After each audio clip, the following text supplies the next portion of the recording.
Hello. We are ready to do another day of our book club today. We are going to do today's day 30 already. We read the book club for a month already. Yeah, Wow, that's awesome. Haven't gone too far in the book though, so we probably have another 8 months to go. that's okay. No, it's 10 Anyway, it says 10% right here. okay, so we got 10% down. Okay, So cool. 10 times 30. You're right, it's about another 10 months. Yeah, okay. So today is going to be Mary's Visitation. Yes. Woohoo! It's gonna be a good one. It's gonna be a little on the longer side, guys, but afterwards we'll try to keep the commentary a little shorter, if we can. But you know That how it means goes. 10 that means 10 don't find too much meaning in this. You know how it goes.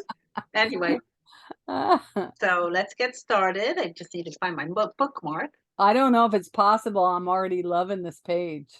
Okay. Oh, guys. Well, because I'm in a hurry, you can always just listen to the reading and then don't listen to us talk afterwards. Don't We listen to just Hen. we just like to talk afterwards. So this is kind of like It's a Hen, she lives alone, listen to the poor woman. okay, Mary's Visitation. Mary's Annunciation took place before Joseph's return. He had not yet settled at Nazareth when, with Mary, he started on the journey to Hebron. After the conception of Jesus, the Blessed Virgin experienced a great desire to visit her cousin Elizabeth. I saw her traveling with Joseph toward the south. Once I saw her passing the night in a hut made of wicker work, and which was all overrun with vines and beautiful white blossoms. From that point to Zachariah's house, it was a journey of about 12 hours. Near Jerusalem, they turned off to the north in order to take a more solitary route. They made the circuit of a little city 2 leagues from Emmaus and took a road traversed by Jesus in after years. Although it was a long journey, they made it very quickly. They now had to cross 2 hills. I saw them resting between them, eating some bread and refreshing themselves with some balsam drops, which they had collected on the way, and which they mingled with their drinking water. The hill was formed of overhanging rocks and caves. The valleys were very fertile. I remarked on the road one particular flower. It had fine green leaves and a cluster of 9 tiny bell-shaped blossoms, white lightly flushed with red. Mary wore a brown woolen underdress, over which was a gray one with girdle and a yellowish covering on her head. Joseph carried in the bundle a long brownish garment with a cowl and the bands in front. It was one that Mary was accustomed to wear whenever she went either to the temple or the synagogue. Zachary's house stood upon a solitary hill, and other dwellings were scattered around. Not far from it, a tolerably large brook flowed down from the mountain. Elizabeth had learned in vision that one of her race was to give birth to the Messiah. She had dwelt in thought upon Mary, had very greatly desired to see her, and had indeed beheld her journeying to Hebron. In a little room to the right of the entrance, the house, she placed seats, and here she tarried, often looking long and anxiously down the road in the hope of catching the first glimpse of Mary. When Zachary was returning from Passover, I saw Elizabeth, urged by an impetuous desire, hurrying from the house and going a considerable distance on the road to Jerusalem. When Zachary met her, he was alarmed to find her so far from home, and that, too, in her present condition. But she told him of her anxiety and that she could not help thinking that her cousin Mary was cornering from Nazareth to see her. Zachary, however, thought it improbable that the newly married couple would at that time undertake such a great journey. On the following day, I saw Elizabeth taking the road again under the influence of the same impression. And now I saw the Holy Family coming to meet her. Elizabeth was advanced in years. She was tall, her face small and delicate, and she wore something wrapped around her head. She was acquainted with Mary only by hearsay. As soon as the Blessed Virgin saw Elizabeth, she knew her and hurried on to meet her, while Joseph purposely held back. Mary had already reached the house in the neighborhood of Zachary's home. Their occupants were enraptured at her beauty and filled with such reverence by her demeanor that they stood back modestly. When the cousins met, they saluted each other joyfully with outstretched hands. I saw a light in Mary, and issuing from her a ray which entered into Elizabeth, who thereby became wonderfully agitated.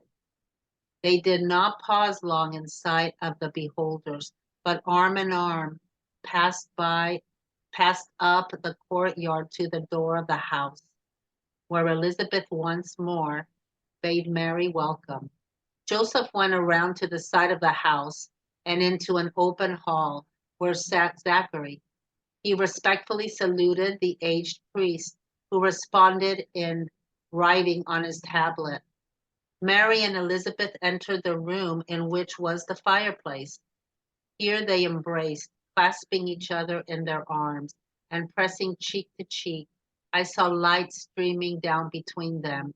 When it was that Elizabeth, becoming interiorly inflamed, stepped back with uplifted hands and exclaimed, "Blessed art thou among women, and blessed is the fruit of thy womb.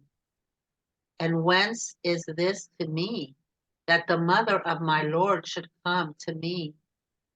For behold, as soon as the voice of the Salutation. for behold, as soon as the voice of the salutation sounded in my ears, the infant in my womb leapt for joy. And blessed art thou that hast believed, because those things shall be accomplished that were spoken to thee by the Lord." At these last words, Elizabeth took Mary into the little room prepared for her, that she might sit down and rest. It was only a few steps from where they then were.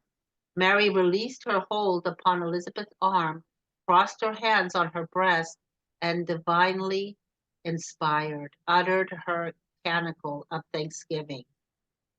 My soul doth magnify the Lord, and my spirit hath rejoiced in God my Savior, because he hath regarded the humility of his handmaid. For behold, from henceforth all generations shall call me blessed, because he that is mighty hath done great things to me, and holy is his name.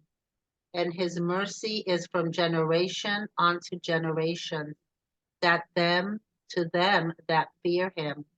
He hath shown might in his arm. He hath scattered the proud in the conceit of their heart. He hath put down the mighty from their seat, and hath exalted the humble. He hath filled the hungry with good things, and the rich he hath sent empty away. He hath received Israel his servant, being mindful of his mercy, as he spoke to our fathers, to Abraham and his seed forever. 10. Yeah. I saw Elizabeth moved by similar emotion reciting the whole canticle with Mary. Then they seated themselves on low seats. A small goblet was on the little table. And oh, I was so happy. I sat nearby and prayed with them the whole time. I saw Joseph and Zachary still together. They were conversing by means of the tablet, and always about coming of the Messiah. Zachary was a tall, handsome old man, clothed like a priest. He and Joseph sat together at the end of the house, at the side of the house that opened on the garden, in which Mary and Elizabeth were now sitting on a rug under a high spreading tree. Behind the tree was a fountain from which gushed forth water when a spigot was pressed. I saw grass and flowers around, and trees bearing little yellow plums. Mary and Elizabeth were eating rolls and small fruits out of Joseph's traveling pouch. What touching simplicity and moderation! 2 maids and 2 manservants were in their house. They prepared a table under the tree. Joseph and Zachary came out, ate something. Joseph wanted to return home at once, but they first persuaded him to stay 8 days. He knew not of Mary's conception. The women were silent on that subject. They had a secret understanding together about their interior sentiments. When all Mary and Elizabeth, Joseph and Zachary were together, they prayed, making use of a kind of litany. I saw a cross appear in their midst, and still there was no cross at that time. Yes, it was as if 2 crosses visited each other. In the evening, they all sat together again in the garden near a lamp under the tree. A cover like a tent was stretched under the tree, and low stools with backs stood around. After that, I saw Joseph and Zachary going to an oratory, while Mary and Elizabeth retired to their little chamber. They were inflamed with divine ardor, and together they recited the Magnificat. The Blessed Virgin wore a transparent white veil, which she lowered when speaking to men. Zachary took Joseph on the following day to another garden at some distance from the house. He was in all things most exact and methodical. The second garden was set out with beautiful bushes and trees of full fruit. In the center was an avenue of trees, and at the end of it a small house whose entrance was on the side.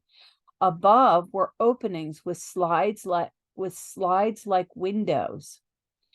A woven couch filled with moss or some other fine plant stood in one room, in which there were also 2 white figures, as large as children. I have no clear knowledge of how they came there, nor what they signified, but they appeared to me to be very like Zachary and Elizabeth, only much younger. Oh, I saw Mary and Elizabeth much together. Mary helped with everything around the house and prepared all kinds of necessaries for the child. Both she and Elizabeth knit on a large coverlet for the latter, and they worked also for the poor. During Mary's absence, Anne frequently sent her maid to see after Mary's house at Nazareth, and once I saw her there herself. I saw Zachary and Joseph spending the night of the next day in the garden at some distance from the house. They slept part of the time in the little summer house and prayed during the other part in the open air. They returned quite early in the morning to the house where Mary and Elizabeth had passed the night. Mary and Elizabeth recited together morning and evening hymn of thanksgiving, the Magnificat, which Mary had received from the Holy Ghost at the salutation of Elizabeth. During its recital, they stood opposite each other against the wall, as if in choir, their hands crossed upon their breasts, the black veil of each covering her face. At the second part, which refers to God's promise, I saw the previous history of the most holy incarnation and the mystery of the most holy sacrament from the altar, from Abraham down to Mary. Wow.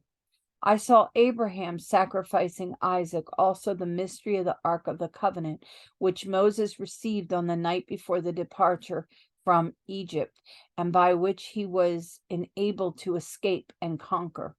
I recognized its connection with the Holy Incarnation, and it seemed to me as if this mystery were now fulfilled or living in Mary.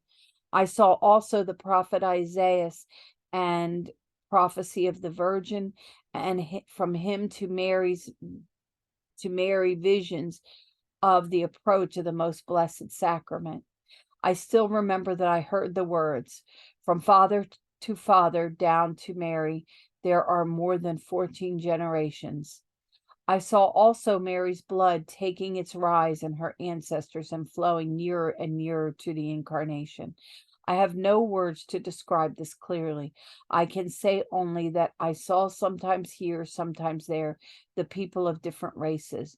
There seemed to be issue from them a beam of light which always terminated in Mary as she appeared at that moment with Elizabeth. I saw this beam issuing first from the mystery of the Ark of the Covenant and ending in Mary. Then I saw Abraham, and from him a ray which again ended in Mary. Abraham must have dwelt quite near to Mary's abode at that time, for during the Magnificat I saw that the beam which proceeded from him came from no great distance, while those from persons nearer to the Mother of God in point of time seemed to come from afar. Their rays were as fine, as clear as those of the sun when they shine through a narrow opening. In such a beam I beheld Mary's blood glancing red and bright, and it was said to me, behold, as pure as this red light must the blood of the Virgin be, from whom the Son of God will become incarnate. Once I saw Mary and Elizabeth going in the evening to Zachary's country place. They took with them rolls and fruit in little baskets, for they intended to stay overnight. Joseph and Zachary followed them later. I saw Mary going to meet them as they entered. Zachary had brought his little tablet, but it was too dark for writing. I saw Mary speaking to him. She was telling him that he should speak on that night. He laid aside his tablet and conversed orally with Joseph. I saw all this to my great astonishment. Then my guide said to me, why, what is that? And he showed me a vision of Saint Goar, who hung his mantle on the sunbeams as on a hook. I received then that the instruction, that lively childlike confidence, makes all things real and substantial. These two expressions gave me great interior light upon all kinds of miracles, but I cannot explain it. Wow. Then Mary, Elizabeth, Joseph, and Zachary all spent the night in the garden. They sat or walked 2 by 2, prayed now and then, or retired into little summer house to rest.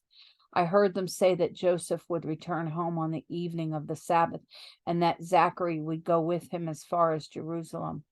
The moon shone bright in a starry sky. It was indescribably calm and lovely near those holy souls. Once also I had a peep into Mary's little chamber. It was night, and she was at rest. She was lying on her side with one hand under her head. Over her little brown underdress, she wound from head to foot strip of white woolen stuff about an L in width. When preparing for rest, she took one end of this strip under her arm and wound it tightly around her head in the upper part of her person, then down to the feet and up again, so that she was entirely enveloped and could not take a long step. She did this near the couch at the head, which was a little roll of something for a pillow. The arms from the elbow down were left free, and the veiling of the head opened on the breast. I often saw Mary's heart, under Mary's heart, a glory in which the center burned an indescribably clear little flame, and over Elizabeth's womb a similar glory. But the light in it was not so clear. When the Sabbath began, I saw in Zachary's house, in a room that I had not before seen, lamps lighted and Sabbath celebrated. Zachary, Joseph, and about 6 other men from the neighborhood were standing and praying under a lamp and around a little chest upon which lay rolls of writing. They had on their heads something like a small veil.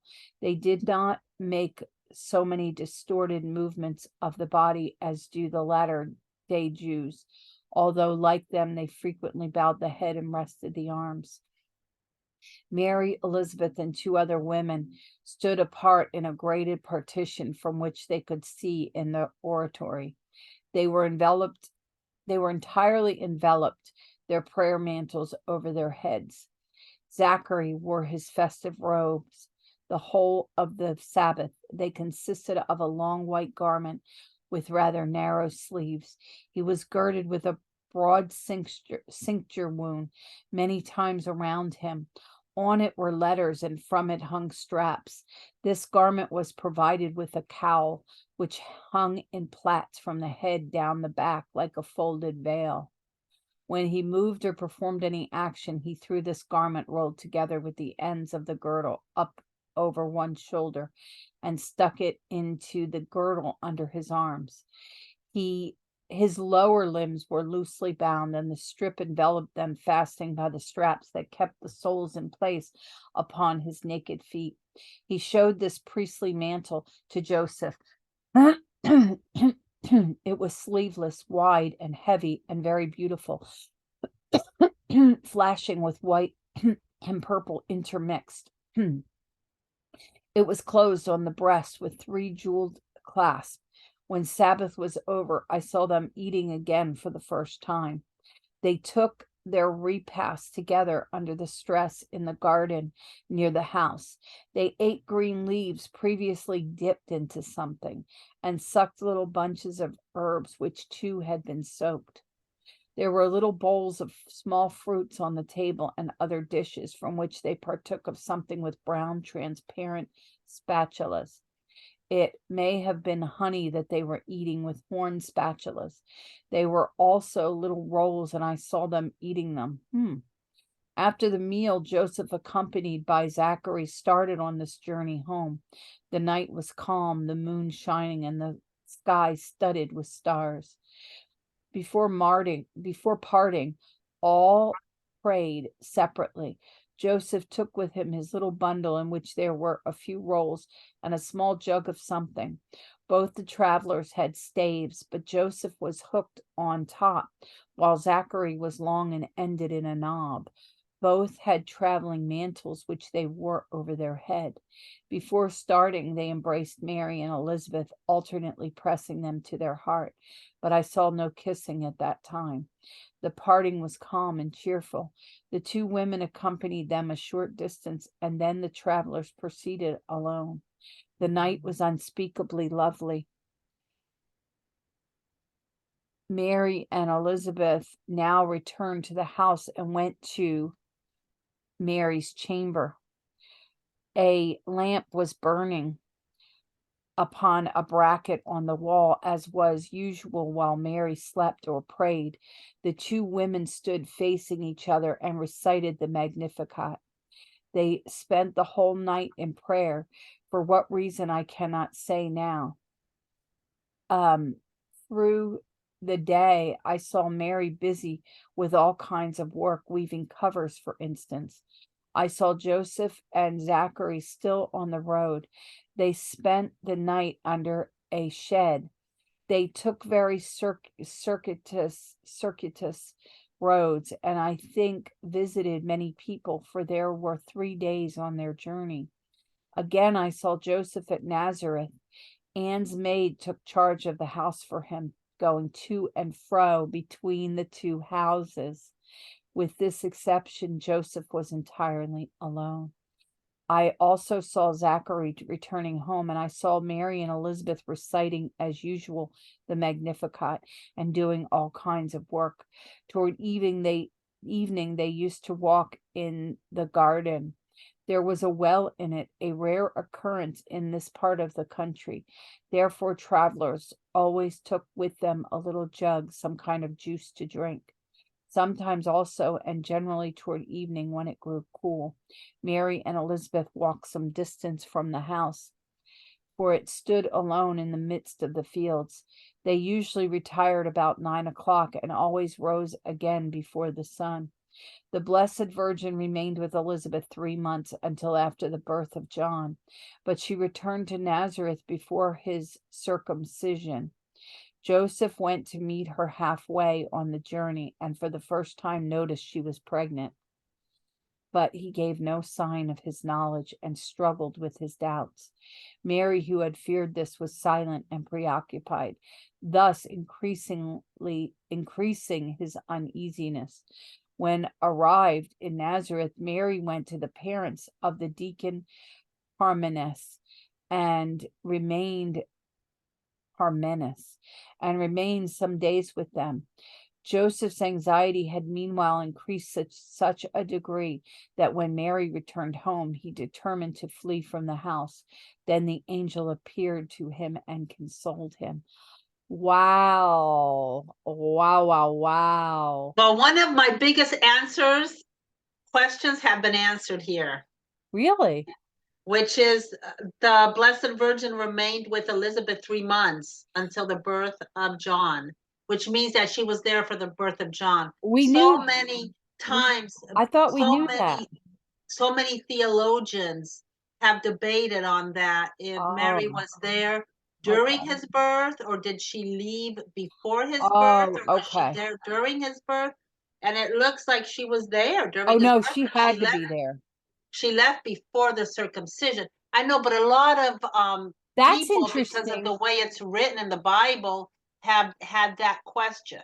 That's interesting. She left before the naming ceremony and the circumcision.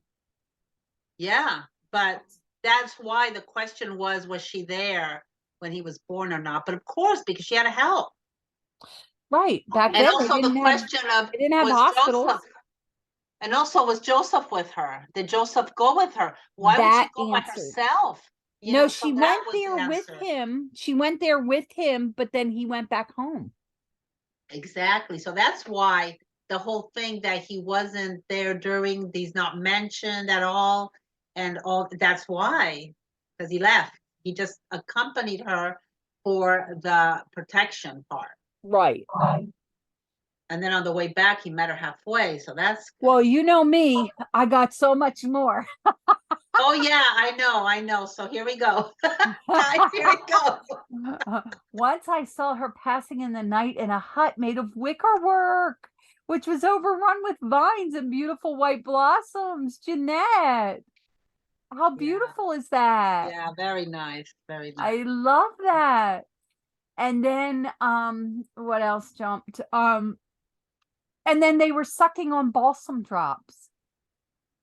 Like our candy, they had little balsam drops. Yes. Like, is that the cutest thing? Yes, that really is very cute. Yeah.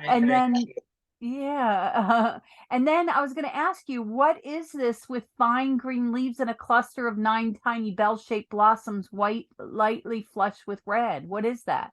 They kind of look like some kind of a plumbago type of a bush. You know how the plumbagos have different colored little flowers, and they're all like clustered. How do you spell plumbago? Plumbang, but I don't see any with the red in the middle of the plumbago flower. They're solid, one-toned, but they come in different colors. Kind of sounds like that to me, but then again, they had other kinds of flowers and plants in those days. So in that area. Yeah, so I'm sure it was something different. And plumbagos are also very drought resistant. Oh, But still, yeah, I don't know. I'm just thinking. see, all of your gardening knowledge comes into play here. So Mary wore a brown wool, and ow, how itchy. In our family, we have an allergy to wool. So my kids would be going nuts if there's any kind of wool on them. My Oh, Joe, I my love my wool. Joe and my Rick, or my Joe and my Elizabeth. I'm Um, always freezing. I love wool. oh, wool just makes me itch at the thought of it. Anyway, so she had the covering of the head because back then the women wore that, and I thought that was interesting when they were talking about that. Um, and then she learned in a vision that one of her race was to give birth to the Messiah. Well, I thought the Jewish people already knew that, so that surprised me. And then what was it? Oh, and then Elizabeth waiting for her. I thought she knew she was coming, but of course they didn't have phones. How could she know? And the fact that she anticipated it and was like, wow, that's interesting. Um and then Elizabeth, this impetuous desire, hurrying from the house to go on the road to Jerusalem, where Zachary met her. He was alarmed to find her far from home, and here she is pregnant. So I was like, wow, that's interesting.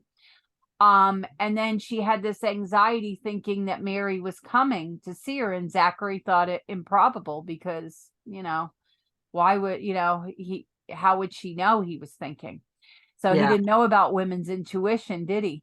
No. No. And they didn't have phones, but they did have angels. Yeah. So, and then again, the next day she does the same thing, goes out trying to see if Mary's coming. So 2 days in a row she did it, and then all of a sudden the second day she sees the Holy Family coming to meet her. Yep. So here she's advanced in ages, old and pregnant. What? And she's walking towards Jerusalem. So, but I always thought of her as taller because we have that picture of the two of them meeting. I thought of her as big and tall and Mary as tiny. Well, this says she was tall, but her face was small and delicate, and she wore something wrapped around her head. So we have that picture of them, and I can't remember now if there's something wrapped, but I can't wait to go see that picture that we always look at with the two of them greeting at the house. So apparently they didn't greet at the house, they greeted on the road where she went to meet them. So, but maybe they came in the house and she hugged, but it's really just an artwork. But I like to think of it as an actual picture. She was acquainted with Mary only by hearsay. I don't even know what that means. Um, but then here the occupants were enraptured at her beauty and filled with such reverence. You know how a pregnant woman has a glow? So to me, this was her pregnancy glow, and not to just be pregnant, do you have a glow? Being pregnant with Jesus? Now that's a double glow. You ever see that Yeah. picture? I have it on my mom's. When she had me set up her Facebook, I found it and I said, Mom, what about this one? Because she was my mom. And she's like, yes, that's the one. So, and then she wanted the beach in the background, and still her Facebook is up and I still post things on it. But that picture, I think of that picture. So, when the cousins met, they saluted each other. Yes, we saw all that with the picture. And pass up the courtyard where once again she bade Mary welcome. That's the picture. So now I'm like, was this picture, was that painting painted before the 1800s when she wrote this? Was that picture based on this writing? I need to look that up.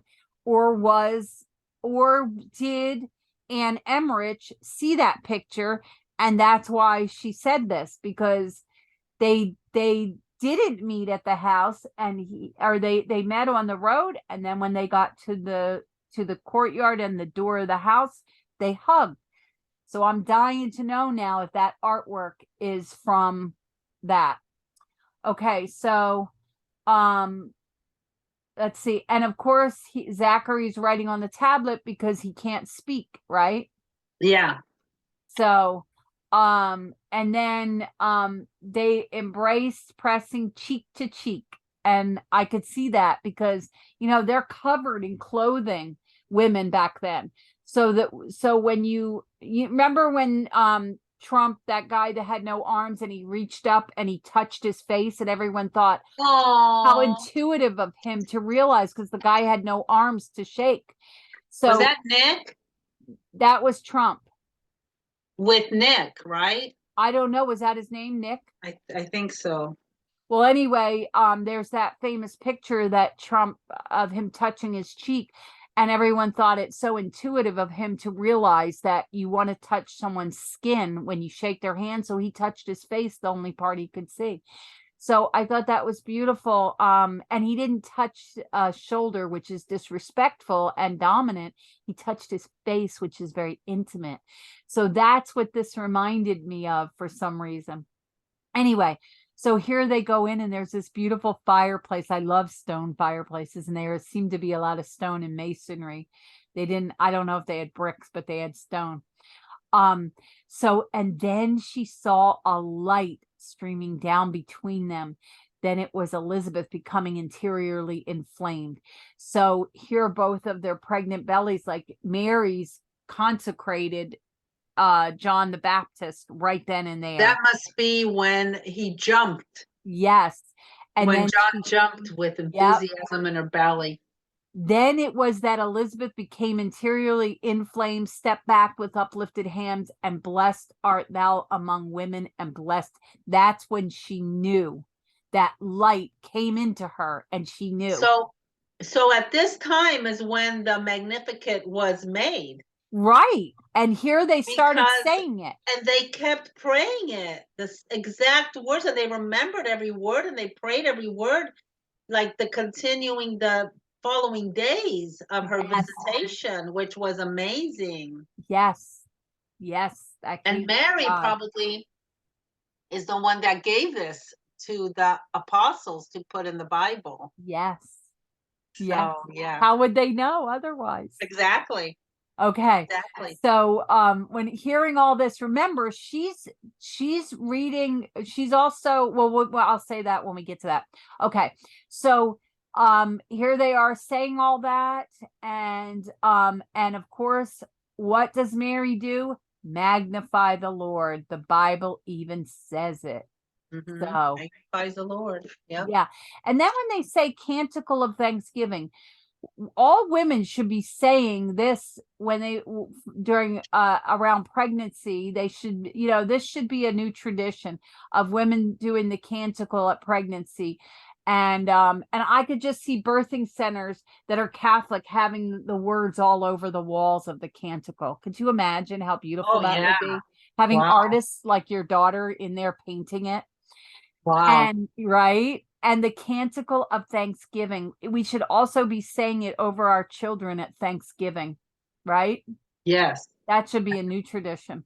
Anyway, so then they continue with this. And remember, the Bible that she quotes is the Bible from the 1800s.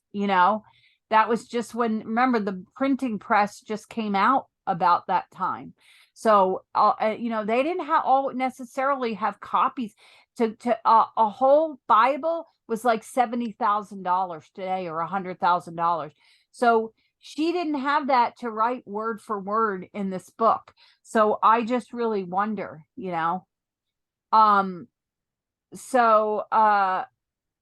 okay, so I saw Elizabeth moved by similar emotion, reciting the whole canticle with Mary.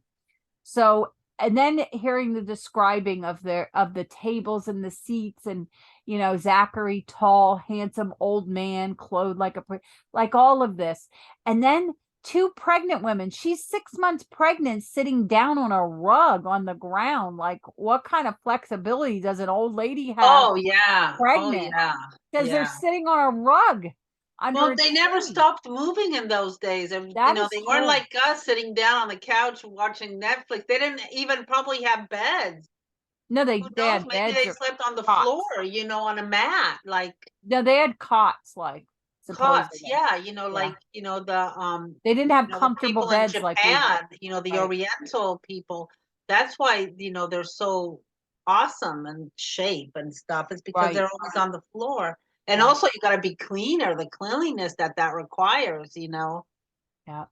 Yeah, wow. So then when they talked about that they actually had a fountain, they were rich. They had maids and everything. So they had money. Just like Mary, this family had money, remember? They did Oh come yeah. down. Yeah, they did come down from the royal family. And then when they talked about these little yellow plums, are there yellow plums, Jeanette? I never heard of yellow plums. There are, yes, of course there are. They're delicious. Okay. So They're just yellow like plums. red plums. There's red, there's burgundy, there's yellow, there's light red, there's all kinds of color plums. Oh, they're I delicious. thought I remembered vaguely yellow plums, but I Oh wasn't yeah, they're sure. really good. I Really wasn't sure if they put it in my head or if it was real. especially So straight from a tree. yeah, so then when they talked about the two men together, I forgot to say this in the beginning, I always had the sense that that Joseph, if he accompanied her, was watering the animals, getting the animals that they brought with them for getting them water. And here he was meeting with Zachary. So anyway, here Joseph and Zachary are hanging out together, which makes sense. So um so here he knew not of Mary's conception, and the women were silent. They had the secret understanding. So I had all this timing mixed up in my head because we never really knew these things. I always thought Joseph would have known before anybody else. Whoops. Before anybody else, but here she finds out, or she that I don't know. To me, it was the timing. I was like, I thought Joseph would have known before Elizabeth, but evidently not. So I thought the dream and all that happened before the visitation. So that kind of answered that question for me. That happened during and Well, after the probably visitation. because Mary might have not told him about all that. Right. Because they I didn't thought talk she did, much but and they were very. they And were different. so yeah, it was very different in those days. They were very respectful and this and that of each They other. had good And boundaries. yeah, yeah. So when she starts to show, that's a different story, I guess. Right. Well, that's when Because she she's came starting to back. show. She came back after he was born. He had gone back to the house, it says, and he came back, and that's when they knew. But they went to this oratory, and the women went to their little chamber, which makes sense because back then men would do men things together, and women were home and they're tired because they got up earlier in the morning and get things done, although men got up early too. So I don't know, but here they recited the Magnificat again. And then the Blessed Virgin wore a transparent white veil, which she lowered when speaking to men. So apparently it wasn't just around it was a more, it just like, the women in the Middle East, they have everything covered. I didn't realize that it would be that covered. So, I just thought that this was all really good.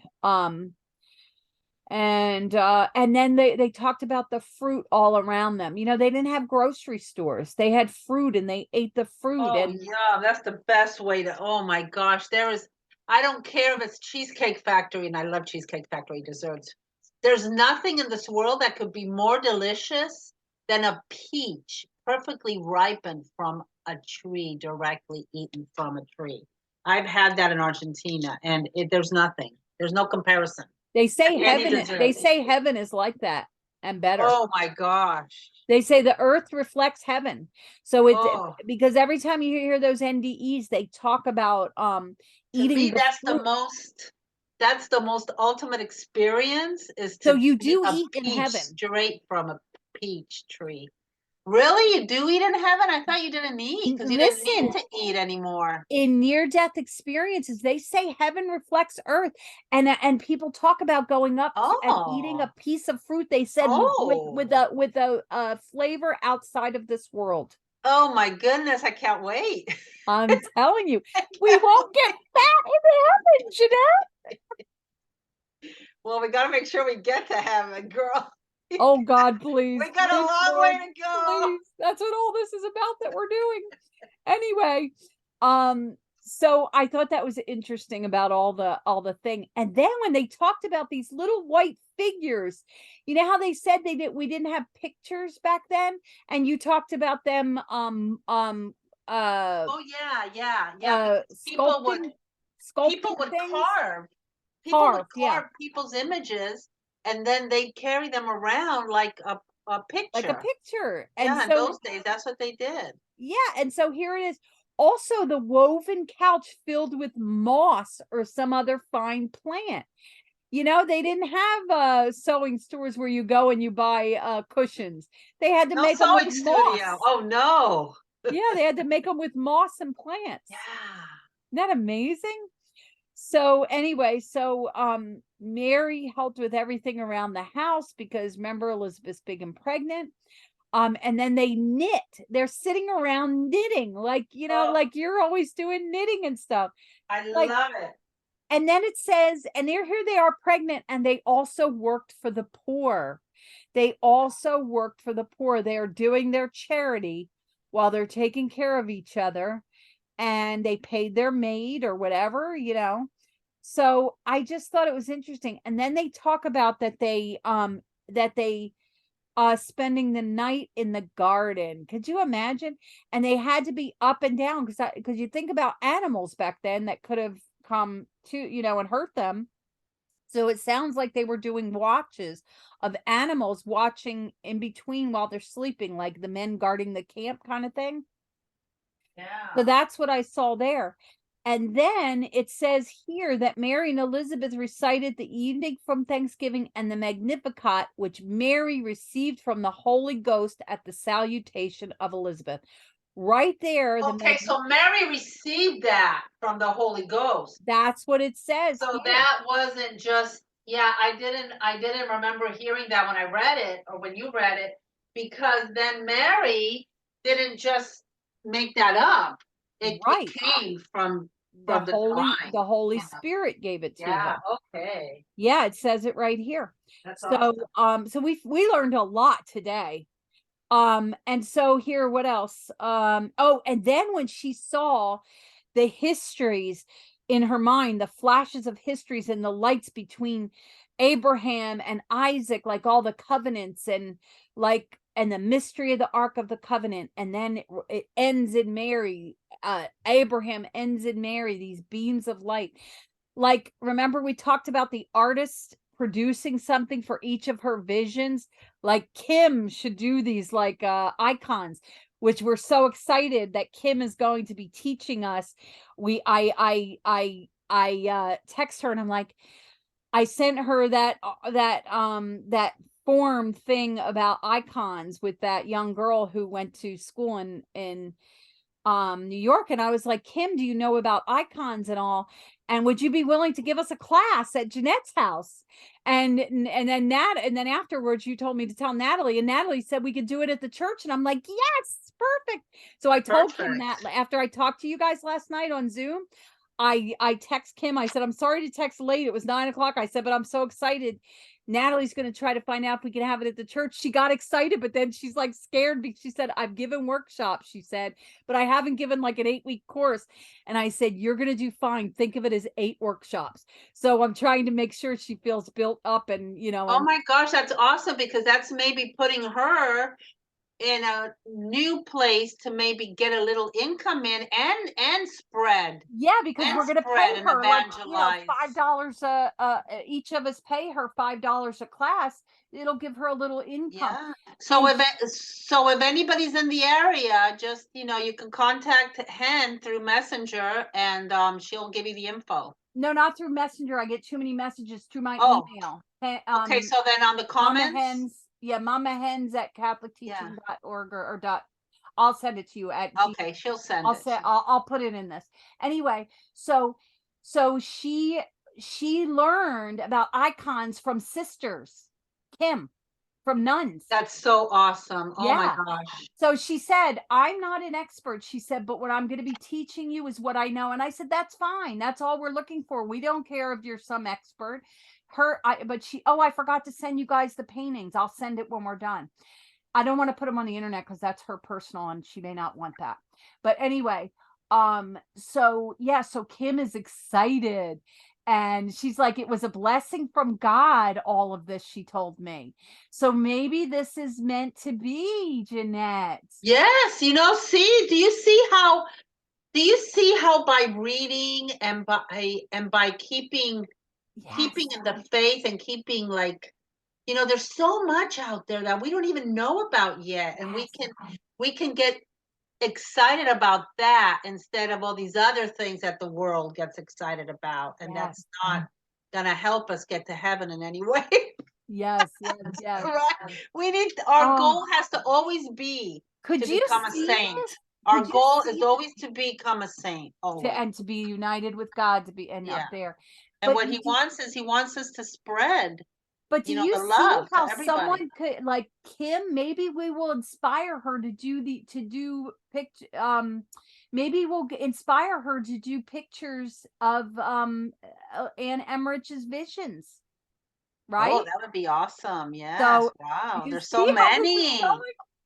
There's so many. She would be busy for forever.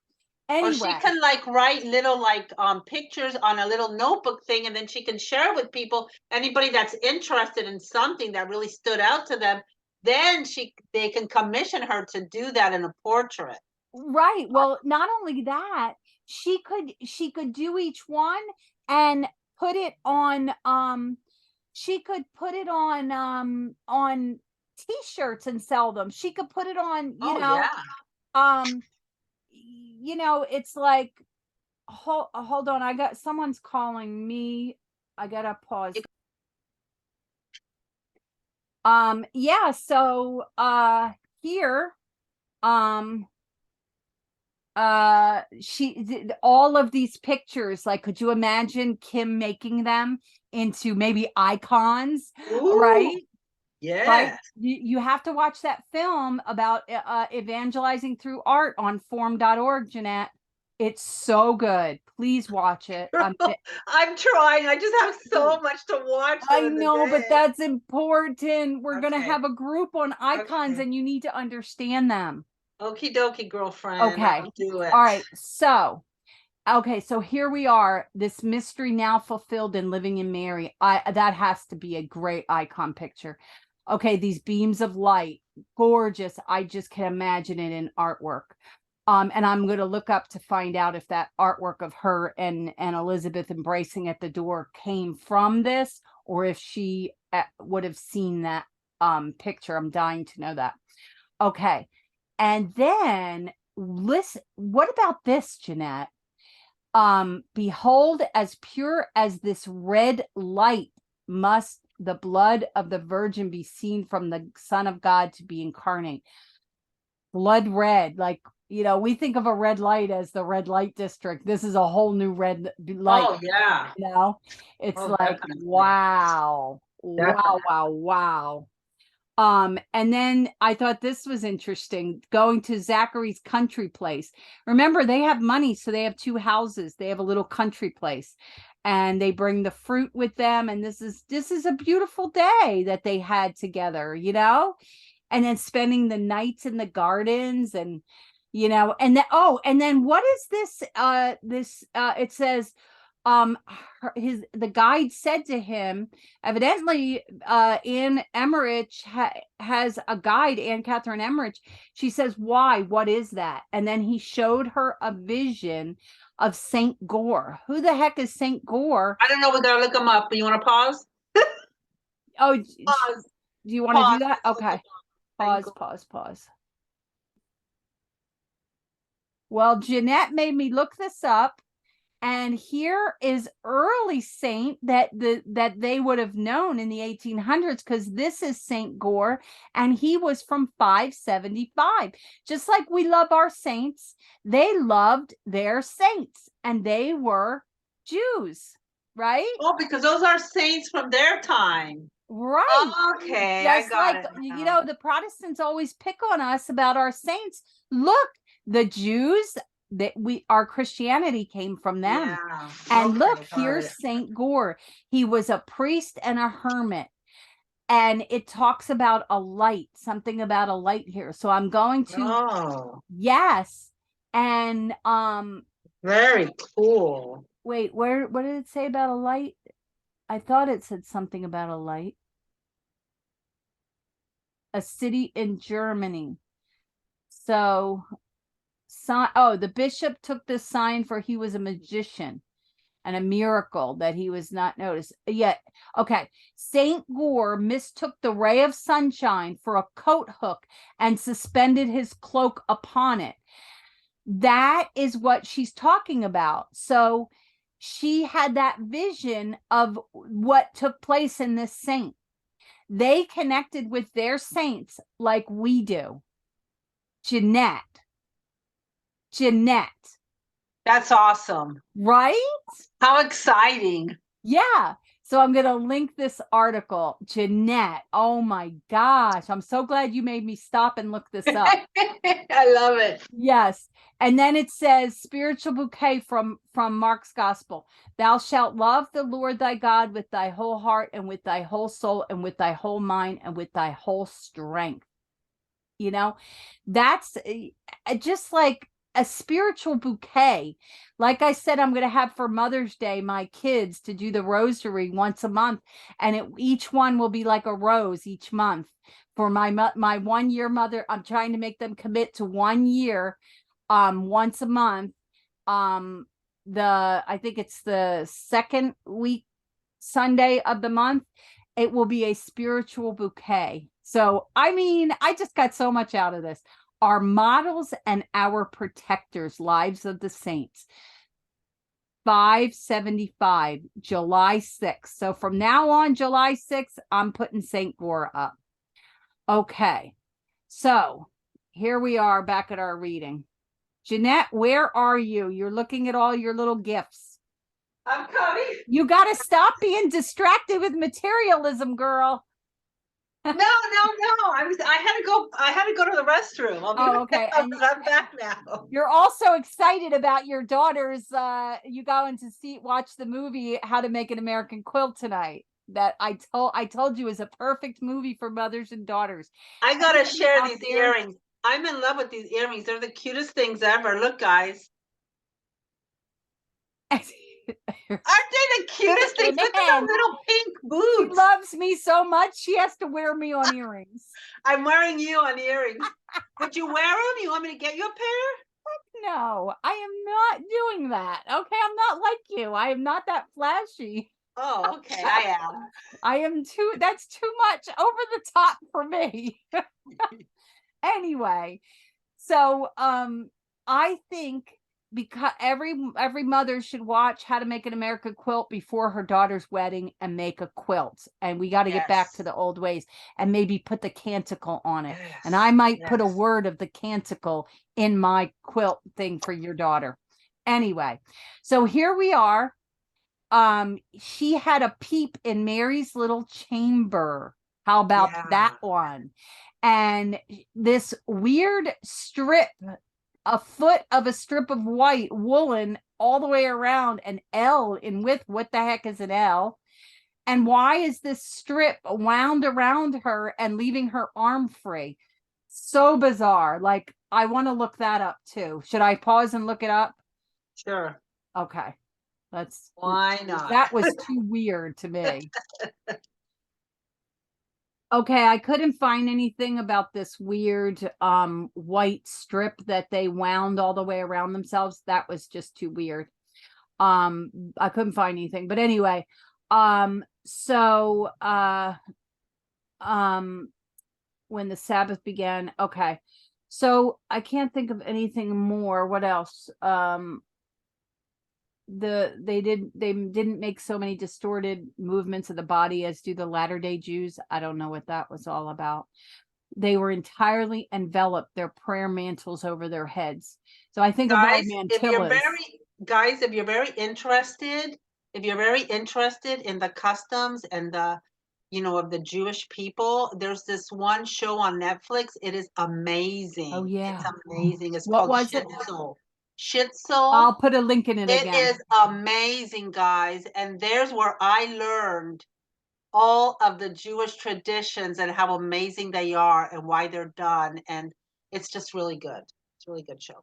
Okay, I'll put that up too for everybody. It's a series, actually. Yeah, it's a I series. hope Netflix still has it. It's been a while it's been out. Yeah, it said it was going to be coming off soon. Okay, so I never watched it, and I'm not on watch it before it comes off. I'm not on highly Netflix recommend it, anymore. guys. My son canceled. I used to go on my son's, and he canceled since they were doing all of that woke stuff. It pissed him off. God forgive me.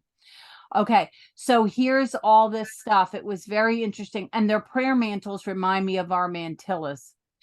Okay, so what else? Was there anything else? I think you covered it all, girl. The eating, sucking on these little bunches of herbs when soaked. I think of how, like, I went to Liza's house and you remember Liza owned restaurants. Her and her husband had Italian restaurants before he died that she sold them all. But she brought out, she made the nicest lunch and salad for me. You would have loved it. She had nuts. I wish you would have invited me. I would have went. Yeah, well, she will. So anyway, so she had this little plate like they do in the rest of Italian restaurants where you put in the olive oil, the bread and all that. I love that. And it had herbs and stuff on it. Oh my gosh, that's my favorite. Yeah, so I was thinking of that with these little bunches of herbs that they would soak. And what were they soaking into? She doesn't say, but it was probably some kind of oil because that's how they got their fats in their diet back then. And this part, this weird transparent spatulas, they didn't have plastic back then. So like, what was this? Like, what is this that I was very, my daughter keeps texting me. Oh no, she's just thanking me. Okay. So I'll take a thank you. So here, let's see, after the meal, they journey home. The night was calm, the moon. So the food was interesting. This honey and these horn spatulas. Like, what was this? I think of horns and I think of the Italian horn with the cream in it, but they had honey. So what are these horn spatulas? I don't know. So anyway, and then Joseph had a few rolls and a small jug. Like, they had to carry food. There was no McDonald's on the road that you could stop to. So, just thinking of these customs. And here, Elizabeth and her, they go off, and then Elizabeth and her, a lamp was burning with a bracket on the wall, was usual when Mary slept or prayed. So they had their little candle thing burning on the wall. And then once again, they recite the Magnificat. Amazing. They recited this at least 5 times in this reading. Like, it's amazing. Joseph and Zachary, still on the road, spent the night under a shed. So I just so interesting. She's giving us glimpses, and then she takes us all the way to Nazareth with Anne's maid, who took charge of the house for him, because that's where Joseph was going. And Joseph didn't travel alone. He took Zachary with him. So that's so cool. That's so cool. I know. They were buddies. I know. And he didn't talk, though. They were silent buddies. Well, no, I think by then Joseph didn't talk much. No, but by then, didn't they say he started talking in this now? That's what they said. No, he didn't talk until after he named him John. That was when he started talking, when he gave the John's name. That must be toward the end. When he was going to be named. That's when he was allowed to speak. Yeah. So here it is. The Blessed remained with Mary for the 3 months, and then after John, she returned before his circumcision. Joseph went to meet her. So that was when he could speak then. And then all of a sudden he sees Mary there pregnant, and she's quiet, he's quiet, and boom, the last sentence is a bam, like a drop the mic moment. the angel appeared to him and consoled him. That's a drop the mic at the end of this reading, right? Yeah, you know how they say boom. Well, that was a boom for the end of that. You know how they end a scene You're so and it's cute. like, They go like this and they yeah. You know how they do that? Drop the mic. Yeah. And so like here, try that's to be hip, guys. It's not working. and then that's all they mention, and then we go into feast Okay. pictures. So that's the only thing we hear. Poor Joseph gets a little sentence. He doesn't speak, and even in this vision, it's all action. He doesn't speak, neither does Zachary. The two of them just are buddies that don't speak. Because I'm thinking Zachary is writing on a tablet. And Joseph doesn't speak much. speak. And, he's probably very respectful because Zachary was an older priest. Right. So I'm thinking they're probably just, just hanging out and just being there with each other. And You know what how they say- happens? Joseph is all upset, and then the angel comes to him. This is all we hear. Poor Joseph, he doesn't get a word in edgewise with these women, and he doesn't even his anxiety gets one sentence, and an angel that appeared to him, we get boom, one sentence. So I just think it's just I think that was an amazing ending to this this vision. Like flash done, the vision's done. Like so impactful. There was so much in this reading today. It was so good. Next, guys, is going to be our Mary Mantle concentration. It will only be like 10 or 15 minutes, we promise. Yes, and we have the feast reading tomorrow will be really short. So, oh no, not tomorrow, Monday. We take the weekend off, which is good because you guys can get caught up with the readings you missed during the week because of your work schedules or whatever. We get a lot more readings, although I can't pin it to my top. You need to pin it to your top and make it public. So that one part public so that people can go and see it pinned to the top of your Facebook. I don't know what that means. I'll show you. I know nothing, guys. Bye, I'm not very literate. We'll talk about it later. Bye.